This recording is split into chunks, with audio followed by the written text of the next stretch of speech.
রাজধানী বাজারে সবজি সহ সব পণ্যের আকাশচুম্বী দামে দিশেহারা সাধারণ ক্রেতা।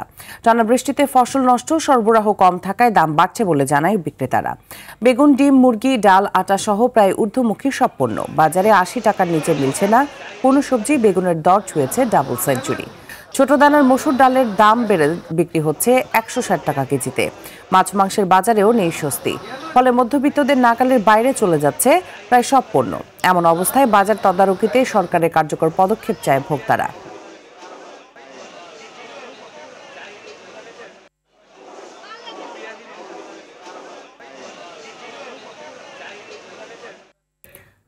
দর্শক, এই মুহূর্তে কারণ বাজার থেকে সরাসরি যোগ দিচ্ছেন আমাদের সহকর্মী আব্দুর রহিম।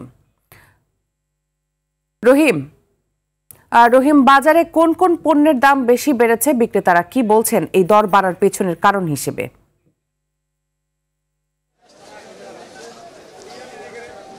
মিতু, কারণ বাজারে আজকের সবজি বাজারে ঘুরে যেটি দেখা গিয়েছে, সবজি বাজারে দুই একটি সবজির গত সপ্তাহের তুলনায় ২-১ টাকা কমেছে। বিশেষভাবে বেগুন ২০০ টাকা থেকে আজকের বাজারে বিক্রি হচ্ছে কালো বেগুন ১৮০ টাকা, এবং যেটি সাদা বেগুন সেটি ১৪০ থেকে ৫০ টাকা দরে বিক্রি হচ্ছে।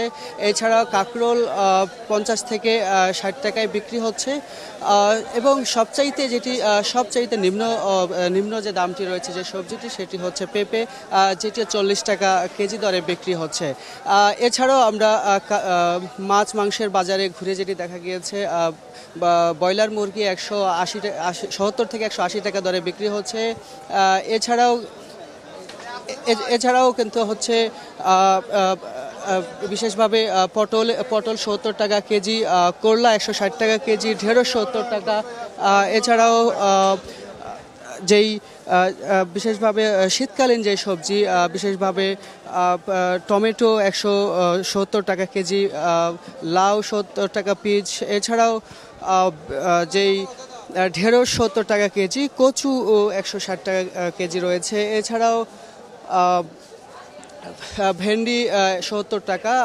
এছাড়াও কিন্তু যেই ডালের বাজারে দাম বেড়েছে, ডাল ছোট দানার যে ডালটি সেটির কিন্তু দাম বেড়ে ১৫০ থেকে ৬০ টাকা দরে বিক্রি হয়েছে। এছাড়াও চালের বাজারে যেটি ঘুরে দেখা গিয়েছে, চালের বাজারে আটাশ চাল ৫০ থেকে ৬০ টাকা দরে বিক্রি হয়েছে, নাজির চাল ১৫০ টাকা দরে বিক্রি হয়েছে, জিরা চাল সেটি ৮০ থেকে ৯০ টাকা দরে বিক্রি হয়েছে, এবং চিনি আতবের চালে ১০ টাকা বেড়ে প্রতি কেজি ১২০ টাকা দরে বিক্রি হয়েছে। কারণ বাজার থেকে এই ছিল আমার কাছে সর্বশেষ। মিতু, অসংখ্য ধন্যবাদ আপনাকে আমাদের সাথে যুক্ত হবার জন্য।